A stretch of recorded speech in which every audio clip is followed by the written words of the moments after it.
Hi, so this is the risk library use case, and today it will be myself presenting Zainul Haq. And myself, Carlos Osorio Sandoval. So we'll first be looking at the context, and then we'll be moving over to the project description and details, which Carlos will move on to. So initially, let's just talk about the background of the project, where we came to where we are today. So annually and worldwide, we face 100,000 occupational fatal injuries. And one of the things to note by this is not only is this a large number, which of course anyone would want to address, this does not include non-fatal injuries, which exceed this number significantly. Of course, just one injury alone is not acceptable. And within discovering safety, the endeavor is to bring this down to zero. And so as part of that, this use case was trying to consider how could we look to address this. Now, it's noted that when it comes to looking at a project lifecycle, there's various project stages. And as you can see in this graph in the bottom left-hand corner, with regards to controlling risks, you have a high degree of ability to control within the start of projects. But as the projects tend to progress, the ability to control them can become fairly limited, or in some cases, not possible at all. And so with that knowledge, and with the knowledge that injuries occur towards the construction operation maintenance stages, it's understood that you have more flexibility and more guidance, essentially, to be able to undertake this change, of course, at the start of a project. And that start tends to be the design stage. So we know that there's prevention by design as a result. Now, we've obviously understood that we're going to try and focus specifically around the design areas, but then trying to understand the design areas, what can we do to bring that number further down? What possibly could help? Typically and traditionally, we've worked in different types of silos, whether that's across clients into their supply chains or across programs, but we've been fairly limited in how we've kind of shared that information on how we've addressed risks or how we've categorized risks, and how we have provided treatments or mitigations against those.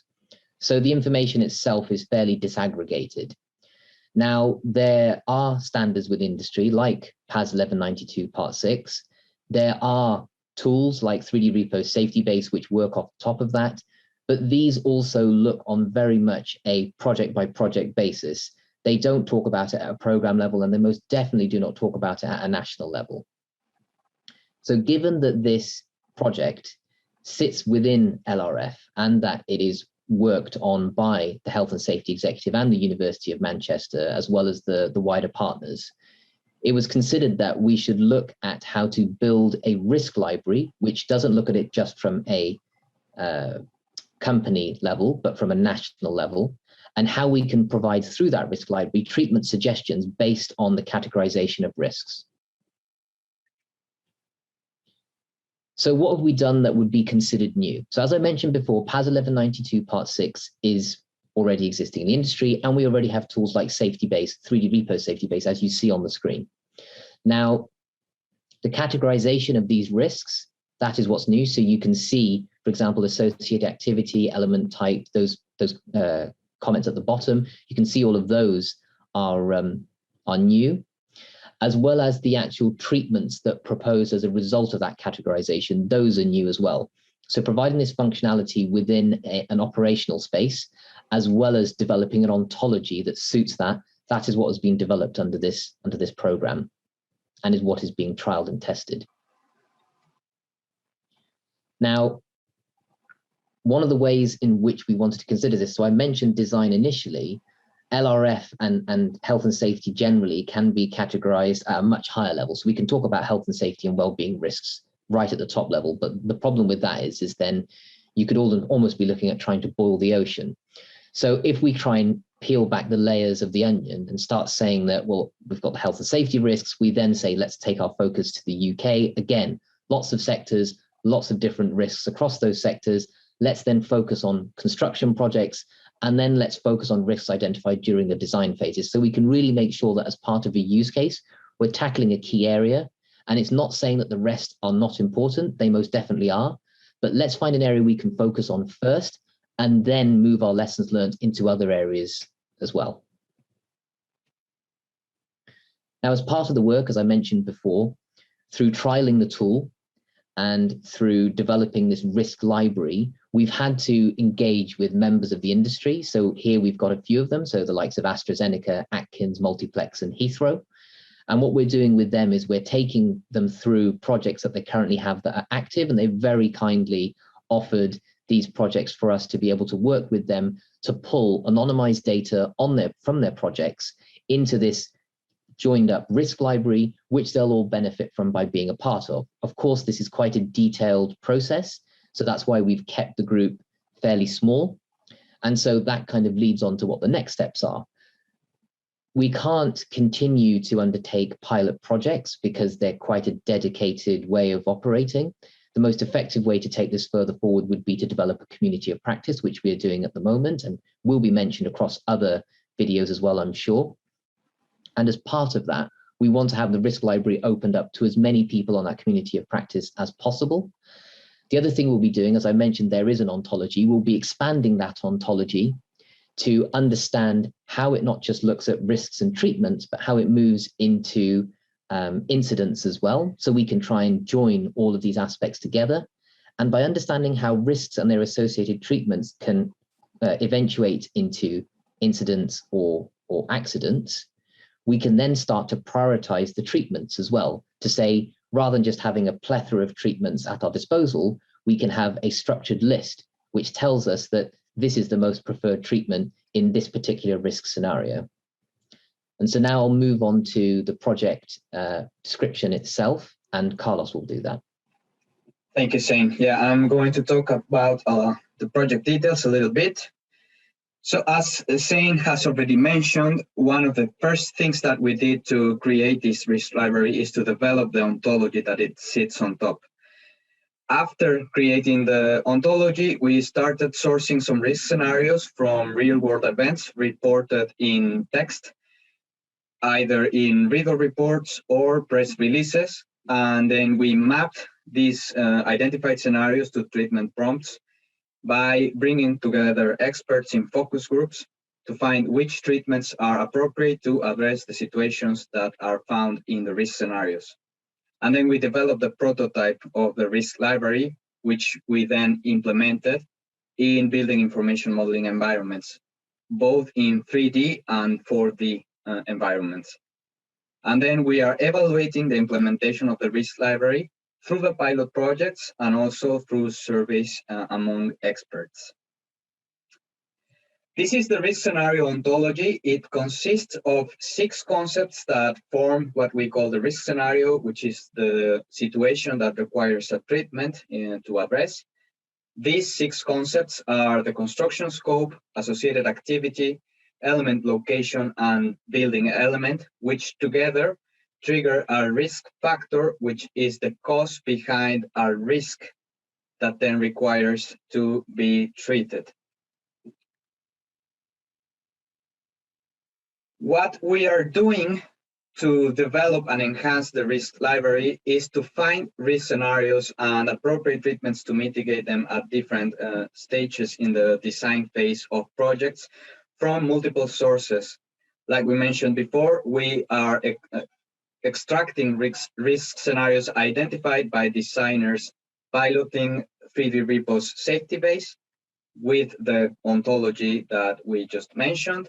We are also using natural language inference to extract risk scenarios from real-world events reported in press releases and reader reports, as well as risk registers from past projects. We are then mapping these risk scenarios to the treatments that exist in the literature, in guidelines, or by bringing together the experts through the community of practice to find which treatments can eliminate, reduce, inform, or control the risks at relevant stages in the design phases of the facilities.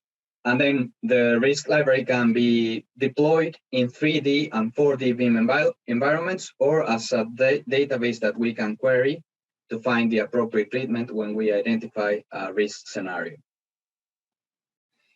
Here we see an example of how we are implementing this risk library in a 4D environment. As you can see on the screen, there is a pin that identifies where the risk is, and we have categorized this risk using the ontology that we have talked about before. So there is a risk category that describes the type of event that can occur. In this case, we are talking about being struck by a falling object, the object being a temporary prop that you can see in the animation. A risk factor, which is the source that can trigger or eventuate that risk, which in this case is associated to the task of placing or removing this temporary structure. An associated activity, which in this case is installing construction.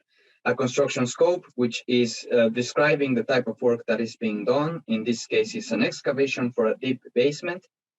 A location, which is the excavation area, and an element, which is in this case the temporary structure that we see on the animation.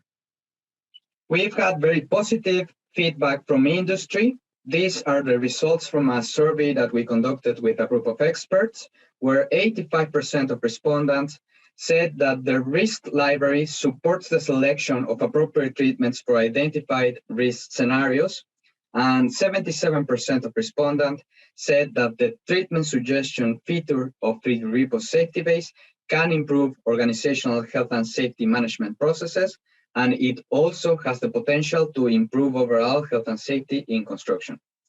We also had a very interesting case in one of our pilot projects where the design team were able to redesign the facility that they were working on after identifying a couple of critical risks in the roof using the safety base, 3D Repo Safety Base. And after doing the redesign, they not only arrived at a safer design, but also a solution that was cheaper and faster to build. So just some concluding remarks then. As we mentioned very quickly today, we're going through an exciting and interesting activity around learning more about what our pilot projects are doing. And this is almost a call out to the rest of industry to say that this is not a project that's going to end here. Getting involved with the community of practice is extremely important. Putting yourself forward to take part in that, contributing further to these initiatives is going to be of great importance to make sure that this can move ahead. Without the proper level of buy-in from our industry, this will not move further forward. And as we noted at the start, there are a plethora of people who are either losing their life, losing the ability to work. They're having circumstances where they're put into situations which are not comfortable or not good for them. And we have the ability collectively to try and stop that. So this is a request for people who are interested in watching to take part and to help us move this further forward and make our industry much safer. The team who are highlighted here include team from the University of Manchester team and the Health and Safety Executive team. And there'll be contact details shared within the wider presentations on this, on how to get in touch. Thank you very much.